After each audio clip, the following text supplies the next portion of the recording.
Assalamualaikum warahmatullahi wabarakatuh. Alhamdulillahilladzi 'allama bil qalam 'allamal insana ma lam ya'lam. Wassalatu wassalamu ala habibina wa syafi'ina wa qurrati a'yunina sayyidina Muhammadin khayri man ta'allam wa asdaqu man a'lama 'anillahi azza wa jalla wa ala alihi wa sahbihi nabiil ulumi wal hikam wa ba'd.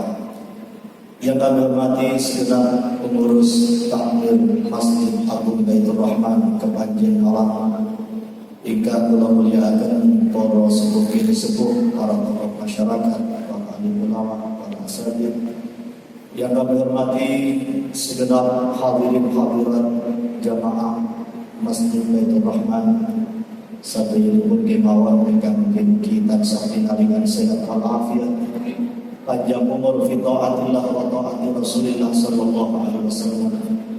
Semoga keluarga kita sakinah mawaddah warahmah, anak turun saleh salehah, putra wayah putra mantu saleh salehah, sadayunipun selamat dunia akhirat, bahagia fid dunya wad dunya wal akhirah, dan kita senantiasa mendapatkan bimbingan, hidayah, petunjuk, taufik, kekuatan, amunah, pertolongan dari Allah Subhanahu wa taala dalam segala urusan dunia dan akhirat kita.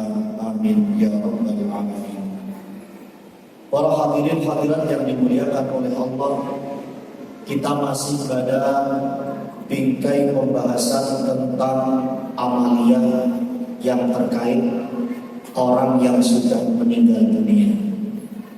Malam hari ini kita membahas tentang qadha sholat untuk orang yang sudah wafat.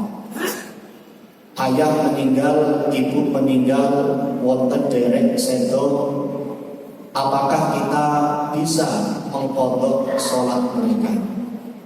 Atau barangkali bukan keluarga kita, ada diminta untuk mengqadhakan sholat, maka bagaimana penjelasan ahlu sunnah wal jamaah?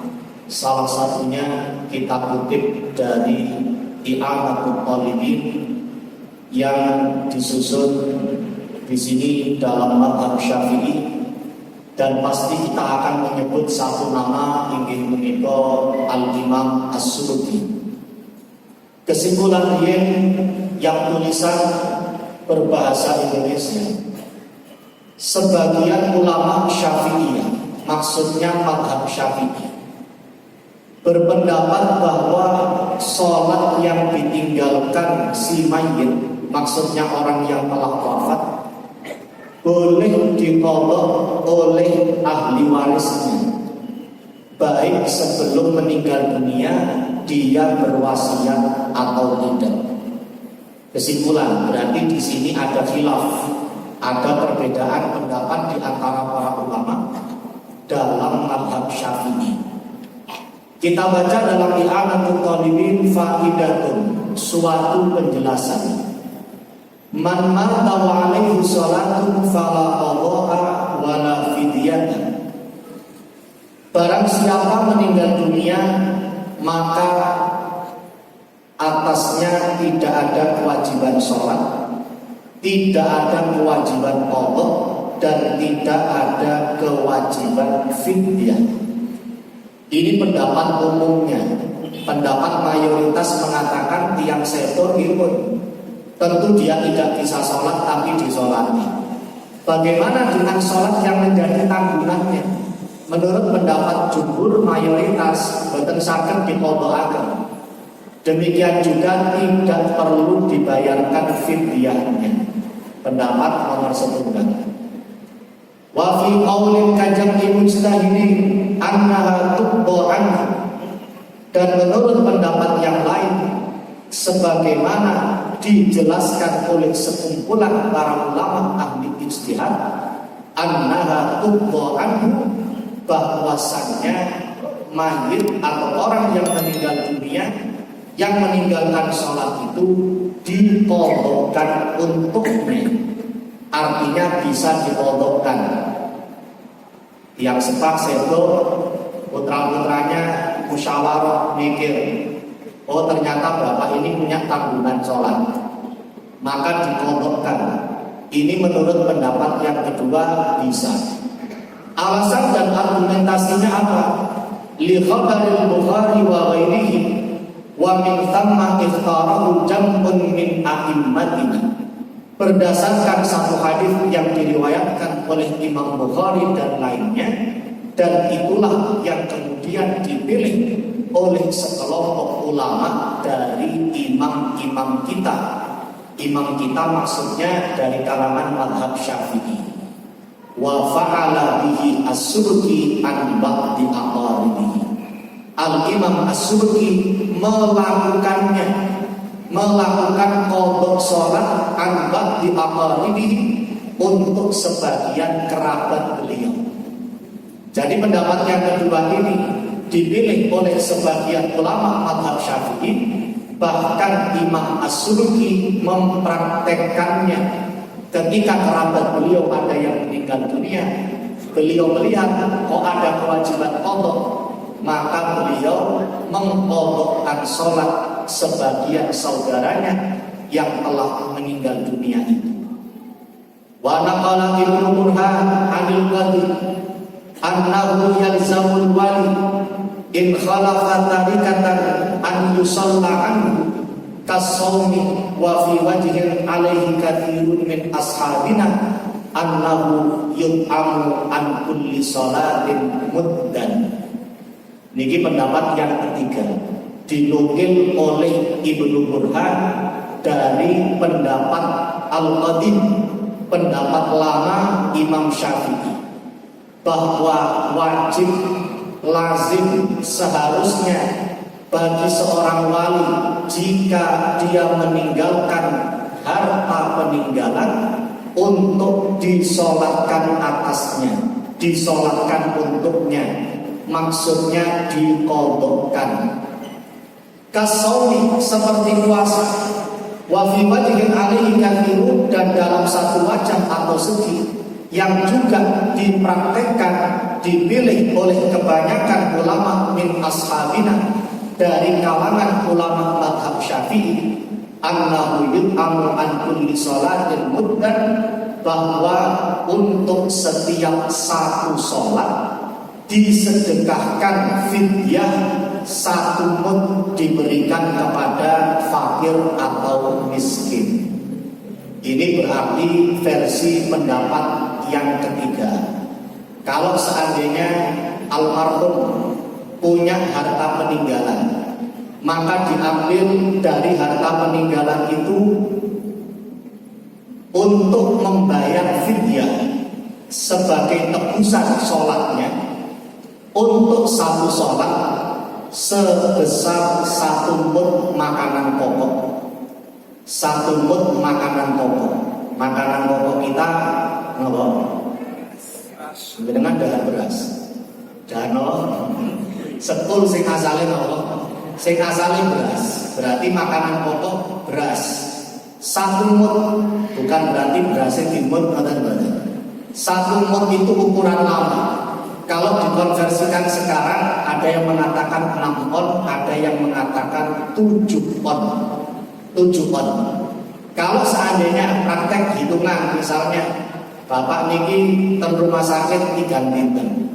Misalnya beliau punya tanggungan sholat, berarti 3 kali 5, boten saged sembahyang misalnya. Menurut pendapat yang pertama, boten usah diqadhakan, tidak usah bayar fidyah. Menurut pendapat yang kedua, diqadhakan, dan itu dilakukan oleh Al-Imam As-Subki. Menurut pendapat yang ketiga, dibayarkan mudnya.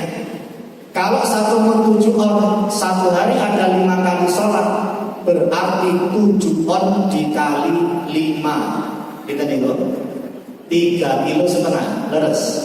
3,5 kilo, leres. 3,5 kilo. Kalau 3 hari berarti ya 3,5 dikali 3, berarti sama dengan 10,5 kilo.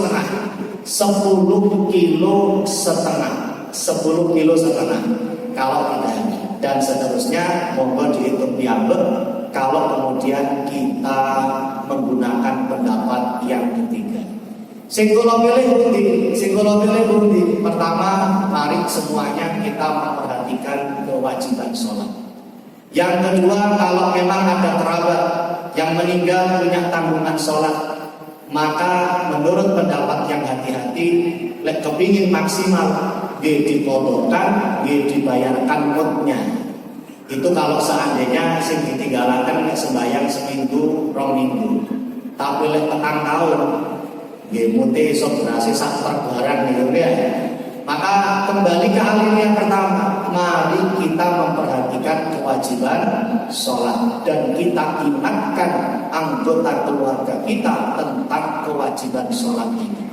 Adapun nanti kemudian ditinggalkan, ada sebab 1-2 sebab ditinggalkan sholat itu, insya Allah tidak banyak.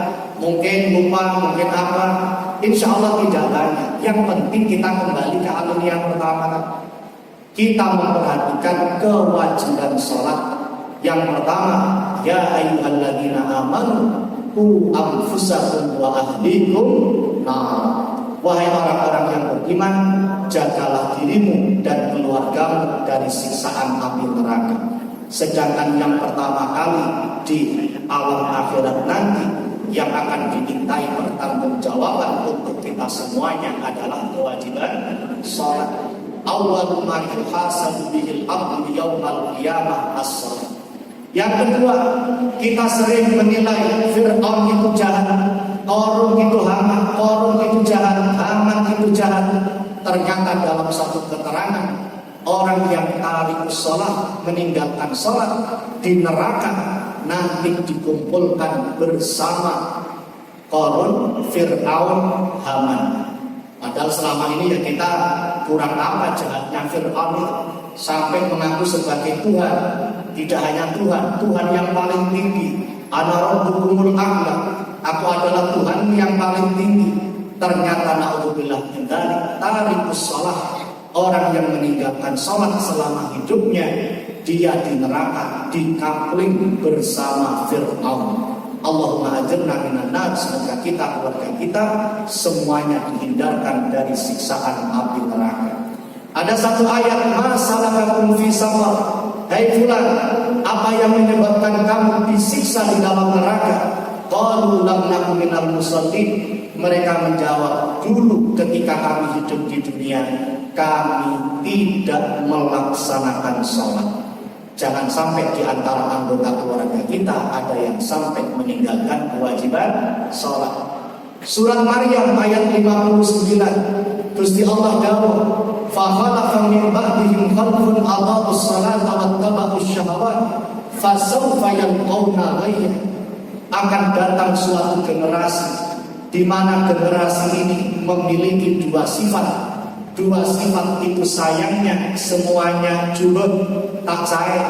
Akan datang suatu generasi memiliki sifat yang tidak baik.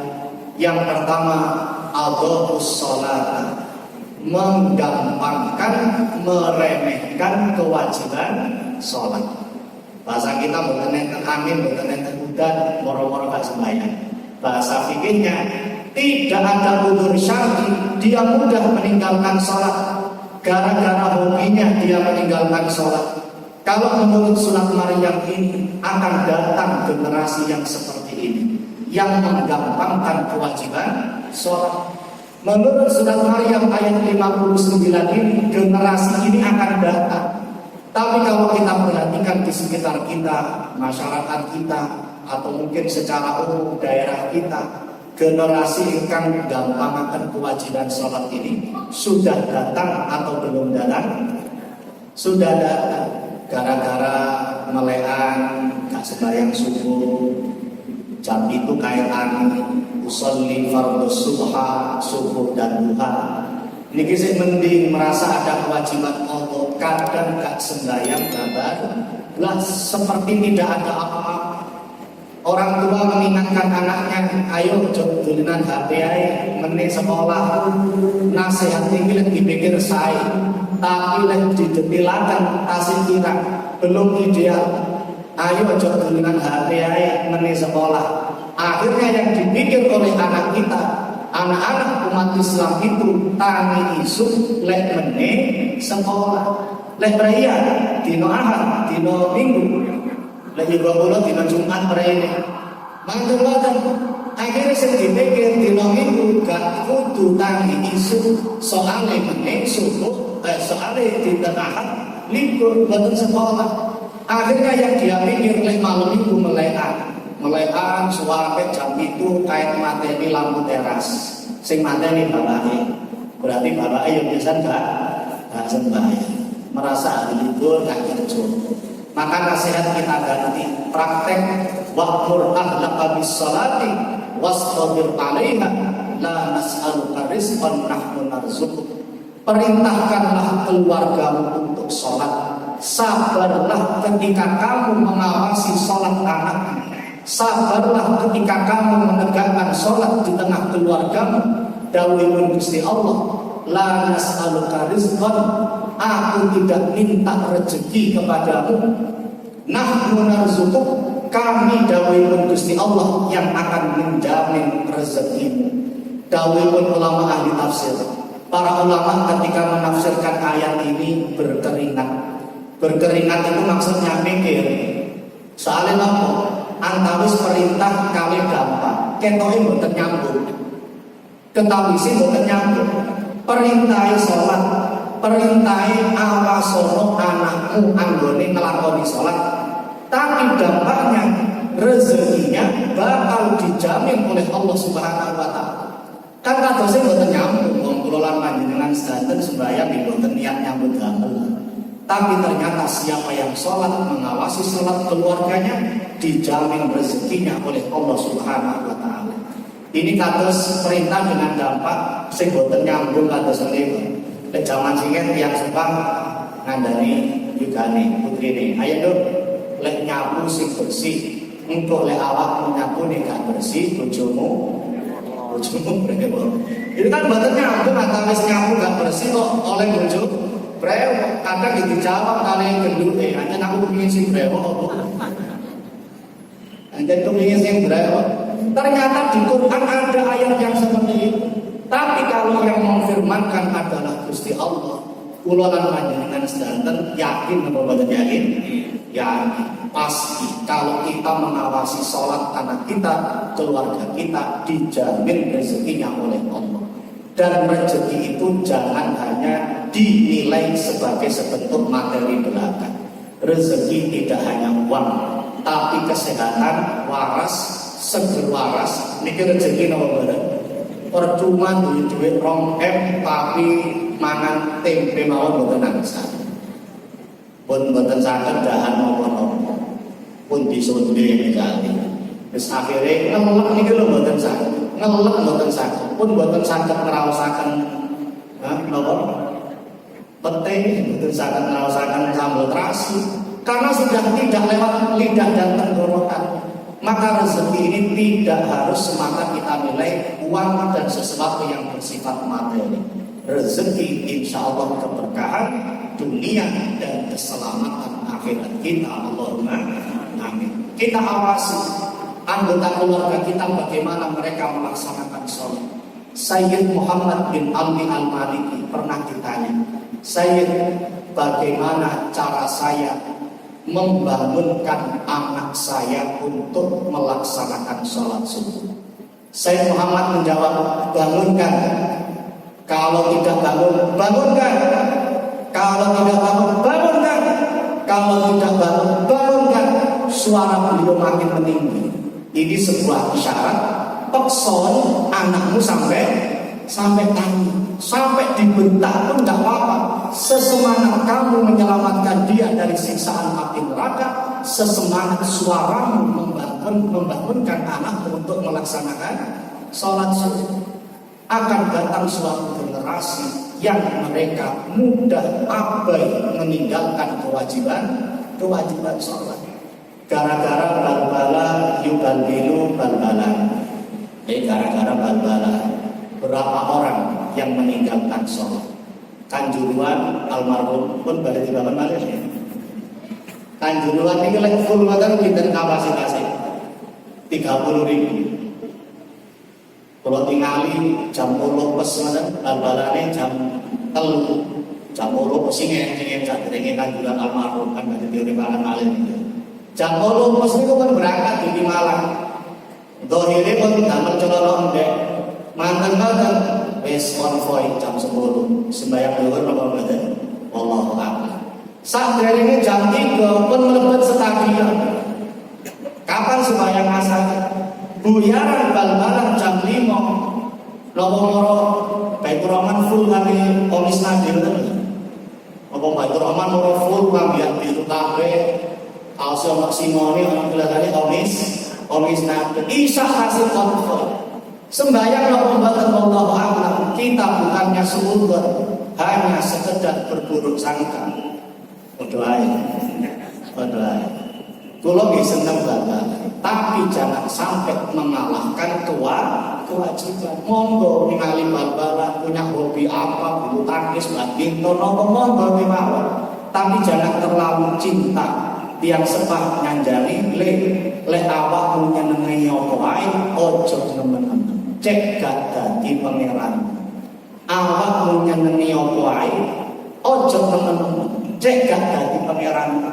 Maksudnya Pak, nopo kula dan sujud kepada hobi saya? Enggak. Awak menuruti hobimu sampai lali nang kewajibanmu, berarti uripmu wis diatur ambil hobi. Seakan-akan engkau sudah mempertuhankan hobimu. Quran mengatakan 2 ayat, ara'aita man ittakhadha ilahahu hawa. Ayat yang kedua, afara'aita man ittakhadha ilahahu hawa. Wahai Muhammad, apakah engkau tahu orang-orang yang mempertuhankan hawa nafsunya? Mempertuhankan hawa nafsu tidak harus rukuk sujud kepada hawa nafsu, tapi mengutamakan hawa nafsu itu sudah dikatakan mempertuhankan hawa nafsu. Mengutamakan hobi sampai hidupnya diatur oleh hobinya, sampai meninggalkan kewajibannya, sudah dikatakan mempertuhankan hobi dan kesukaannya. Kulo kagungan rencang guru teng Singosari. Yang ini boten guru agama, boten guru mata pelajaran yang lain. Kepingin ngetes tapi tiang naos. Jamaah ngaji seneng naos. Manten-manten kepingin ngetes murid ini usia SMA. Melebet satu kelas sekitar 40 siswa dan siswi. Ditanya, Bapak akan tanya kepada kalian, mohon dijawab sejujur-jujurnya. Tidak mempengaruhi nilai dan saya tidak akan marah dengan jawaban kalian, jawaban apapun. Mohon dijawab jujur kacang hijau. Coba dijawab yang jujur sebenar-benarnya di antara kalian 40 anak ini. Yang tadi pagi sholat subuh mohon angkat tangan. Ternyata sakelas sing angkat tangan namun 3. Yang mengaku tadi pagi sholat subuh anak SMA sekarang ini namun 3. Ngelus doa rencang dulu. Pindah ke kelas itu menanyakan pertanyaan yang sama, minta dijawab dengan jujur. Siapa di antara kalian yang tadi pagi sholat subuh? Alhamdulillah sing angkat tangan lebih banyak. Lari 3 lari sekawan. Dari sekawan angkatan pindah ke kelas itu mundur kali petang dulu sing sembahyang mek 2 saya tak ada kalau dulu udah ekor dibeluni tapi gak sembahyang ngelus dodo ya Allah mosok trias tiang ini bulan kali perasaan dan wajah yang sedih mosok murid rusak pada usia SMA ini pun balik apa dari balik gak balik pun bulung menantang pun bulung gak sembahyang. Maka apakah kita tega ketika anak-anak keluarga kita kembali kepada surat Maryam tadi, fa khalaqa min ba'dihim khalfun adha'us shalah, akan datang suatu generasi di mana generasi ini memiliki 2 sifat. Sifat yang pertama adha'us shalah, meremehkan kewajiban sholat. Yang kedua wattaba'us syahawat, mereka mengikuti hawa nafsunya. Apa yang diancamkan oleh Allah, fasawfa yalqawna ghayya. Kalau kita baca di terjemahan tafsir Kementerian Agama, Fasawfa yalqawna ghayya, diartikan kelak mereka akan menemui kesesatan. Tapi kalau kita lihat kitab tafsirnya, misalnya tafsir Al-Qurtubi, di situ ada pendapat sahabat Abdullah bin Abbas, ada pendapat sahabat Abdullah bin Mas'ud. Fasawfa yalqawna ghayya, artinya kelak mereka di alam akhirat akan dilemparkan di neraka di suatu tempat yang bernama Al-Ghayy. Apa Al-Ghayy itu? Abdullah bin Mas'ud menjelaskan, Al-Ghayy adalah nama suatu jurang yang berada di dasar neraka Jahanam, tempat mengalirnya nanah dan darah penghuni neraka. Namanya jurang tenginggil apa tenganda? Tenganda. Di atasnya ada neraka Jahanam. Manusia entah berapa miliar saat itu disiksa oleh Allah Subhanahu wa Ta'ala. Namanya orang disiksa secara manusiawi logis. Orang akan terluka mengeluarkan darah. Darah makin lama membusuk menjadi nanah. Baik darah maupun nanah adalah benda yang mengalir, dan ternyata benda yang mengalir, darah dan nanah ini akan mengalir ke bawah, mengalir ke suatu jurang yang bernama Al-Ghayy, dan disitulah kapling bagi orang-orang yang meremehkan kewajiban sholat. Maka anak-anak mahasiswa saya tak ajari surat Maryam ini, tulisan kos-kosan, tulisan kamar. Jurang Al-Ghayy bukan untuk saya. Jurang Al-Ghayy bukan untuk saya. Tidak hanya itu, namanya neraka Jahanam. Orang dilempar ke neraka itu 70 tahun kayak teko iso. Saking jerune neraka Jahanam, dilempar dari atas. Kayak blek ini 70 tahun, 70 tahun. Dan jurang Al-Ghayy itu masih di bawah lagi. Dan ternyata di jurang Al-Ghayy itu ada suatu sumur, pusatnya api neraka. Jadi kalau kemudian api neraka itu warnanya berubah-ubah, ditambah kadar panasnya, nyumetnya ini ten sumur yang ada di jurang Al-Ghayy itu. Kita baca keterangan ini salah satunya di tafsir Al-Qurtubi, Al-Jami' li Ahkamil Quran. Maka sholat ini insya Allah tidak lama, tapi menentukan nasib kita selama-lamanya, nasib kita di alam akhirat. Kalau dipikirkan sembahyang, sak periode sembahyang ini lumayan pinten menit. Lek sembahyang itu paling 5 menit, sak wuduhe pun paling antawis gansal sampai 10 menit. Satu hari berapa menit? Berarti kalau satu sholat 10 kali 5 sama dengan cuma 50 menit kita menyediakan waktu untuk sholat. Bandingkan dengan main HP, bandingkan dengan anak-anak kita ketika mereka main Roblox, Mobile Legends, kadang main game sak jam 2 jam. Ala sembahyang total satu hari cuma 50 menit, itu insya Allah akan menjamin keselamatan kita dan mereka. Allahumma amin. Kita nasihatkan kepada anak-anak kita, nak sholatlah. Kamu mau jadi apapun, kalau kamu tidak sholat maka hidupmu akan sia-sia. Hidupmu akan sia-sia. Di dunia sia-sia, di neraka rugi. Rugi di dunia tidak seberapa, rugi di akhirat masuk ke dalam neraka. Allahumma ajirna minan nar. Semoga kita, keluarga kita semuanya dihindarkan dari siksaan api neraka. Amin ya rabbal alamin. Ini keterangan fikih. Lek wis duwe tanggungan sholat, monggo pendapat yang pertama, pendapat yang kedua, pendapat yang ketiga.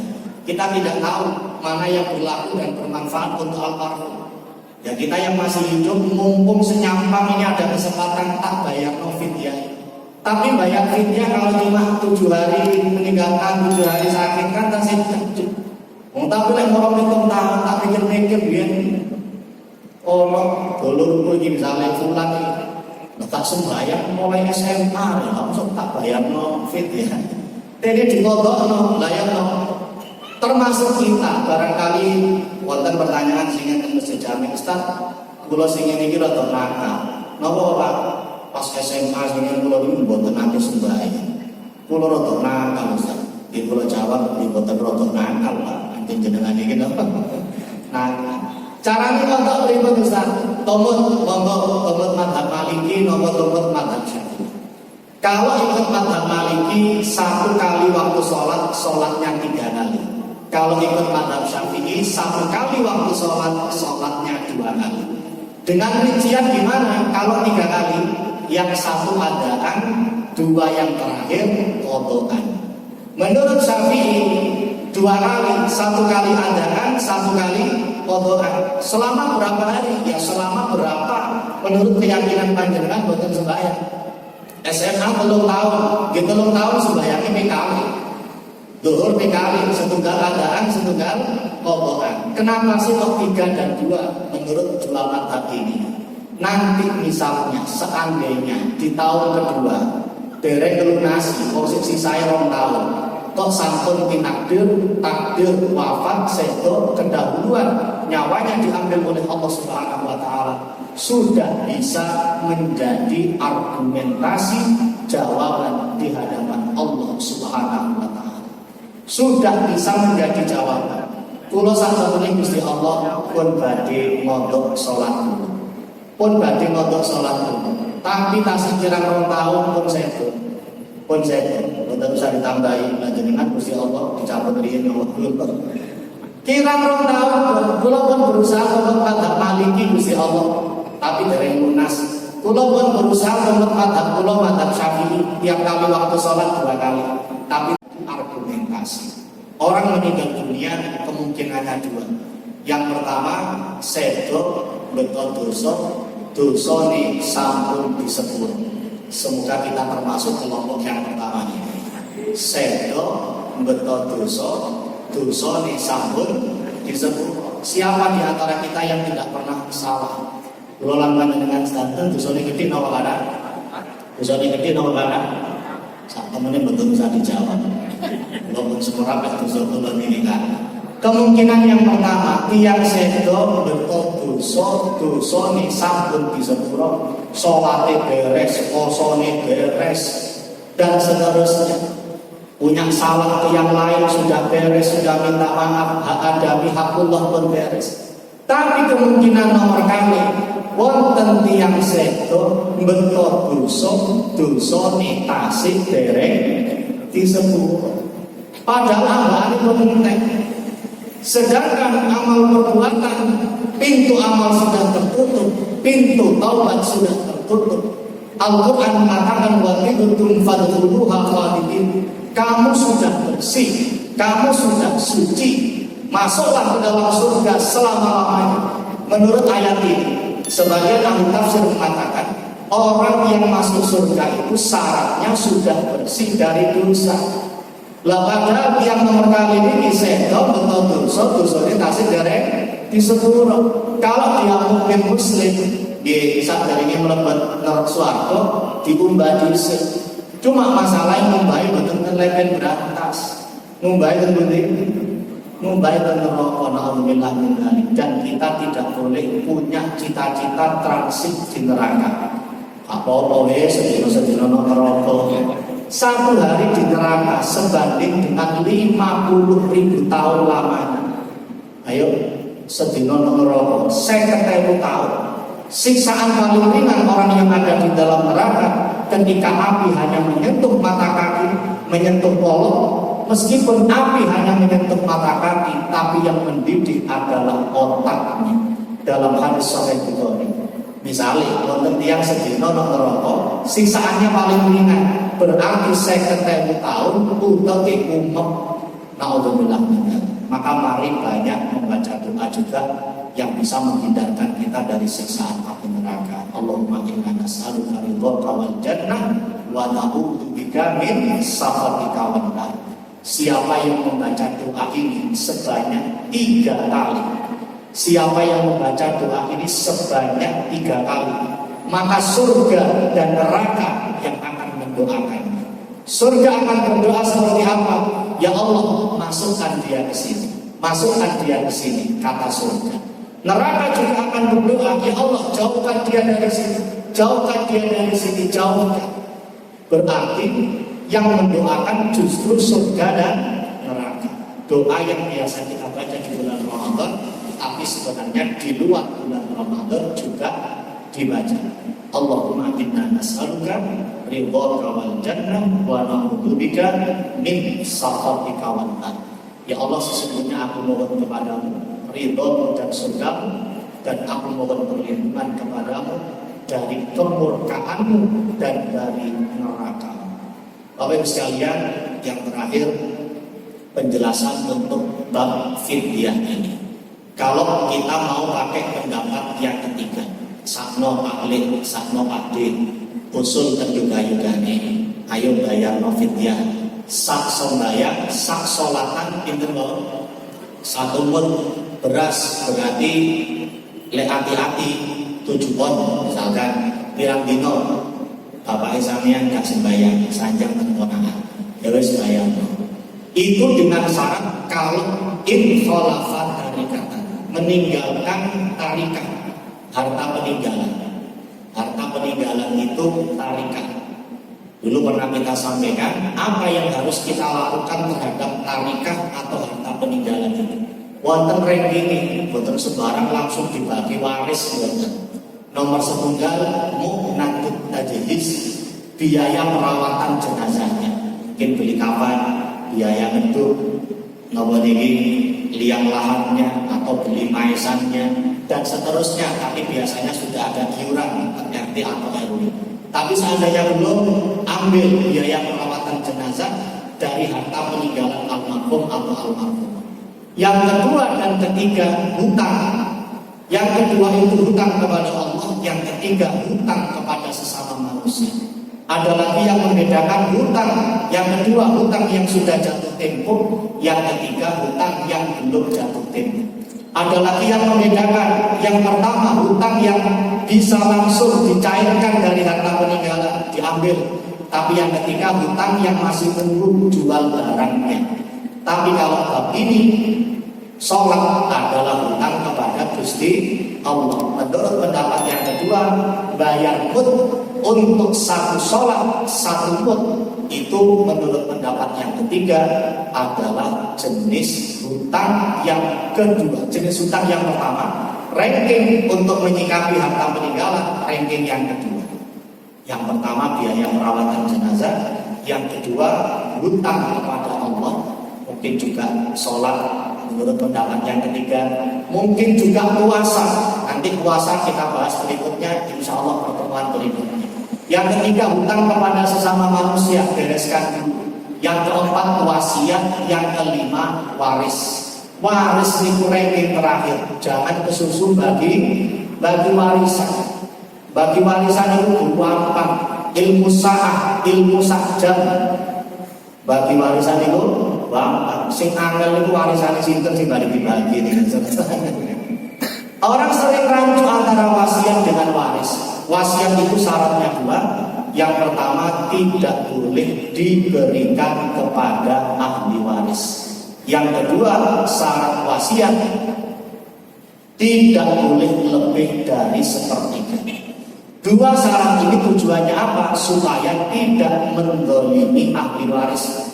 Kalau wasiat diberikan kepada salah satu ahli waris, kepenaan yang dapat wasiat angsal double, angsal jatah wasiat, angsal jatah waris. Termasuk lebih dari sepertiga supaya apa? Tidak mendolimi ahli waris. Nanti kemudian warisannya 10 juta, wasiatnya 5 juta. Tinggal 5 juta, anaknya 10 lanang kabeh. Lah oleh 500.000 dong. Padahal tinggalannya 10 juta. Maka tidak boleh lebih dari sepertiga harta peninggalan, dikurangi hak 1, hak 2, hak 3. Dikurangi hak mu'natut tajhiz, hutang kepada Allah, hutang kepada sesama manusia. Baru kalau sudah tuntas semuanya wasiat selesai, dua syarat diterapkan. Boleh dua syarat itu dilanggar kalau seluruh ahli waris setuju. Warisan wasiat diberikan kepada salah satu ahli waris atau lebih dari sepertiga, boleh kalau seluruh ahli waris setuju semuanya. Kalau sudah selesai, baru kemudian yang kelima adalah waris. Insya Allah akan suatu saat kita pelajari fikih waris ini di antara ilmu yang pertama kali dicabut oleh Allah Subhanahu wa Ta'ala. Pembahasan ini melengkapi tentang bab fidyah, berarti diambil dari harta peninggalan. Kalau tidak ada, monggo dimusyawarahkan di antara keluarga. Saat bapak sampean, ayo urunan untuk membayar fidyah, satu sholat satu mut, mengikuti pendapat yang ketiga dalam mazhab Syafi'i. Keterangan dalam kitab I'anatul Talibin jilid 1 halaman 24. Mugi-mugi atas ilmu ingkang barokah manfaat, maslahat fid wa dunya wal akhirah. Amin ya rabbal alamin. Alhamdulillahirabbil alamin, wassalatu wassalamu ala sayyidina Muhammadin wa ala alihi wa sahbihi ajma'in. Allahumma inna na'udzubika min ilmin la yanfa' wa qalbin la yakhsha wa 'amalin la yurfa' wa da'watin la yustajabu laha. Allahumma ij'alna hadina muhtadin wa ila dhalin wa la mudillin. Harban li a'da'i silman li awliya'i muhibbu bi hubbika an-nas wa nu'ami bi adawatika man khalafa an khalqik. Allahumma ighfir lana wa liwalidina warhamhum kama rabbawna shighara. Rabbana hab lana min azwajina wa dhurriyyatina qurrata a'yunin waj'alna lil muttaqina imama. Allahumma kama farrajtana fi hadhihi dunya fafarrijna fil akhirah. Allahumma asrif 'anna 'adhab jahannam in 'adhabaha kana gharama innaha sa'at mustaqarra wa muqama. Allahumma ansur Islam wal muslimin. Allahumma ansur Islam wal muslimin. Allahumma ansur Islam wal muslimin. Ikhwana fi Filistin wa fi jami'il bilad muslimin ya rabbal alamin. Rabbana atina fid dunya hasanah wa fil akhirati hasanah wa qina adzaban nar.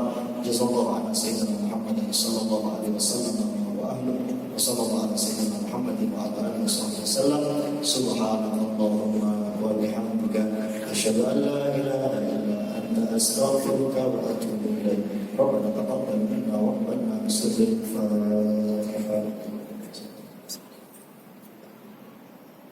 Wallahu muwaffiq ila aqwamit thoriq. Wassalamualaikum warahmatullahi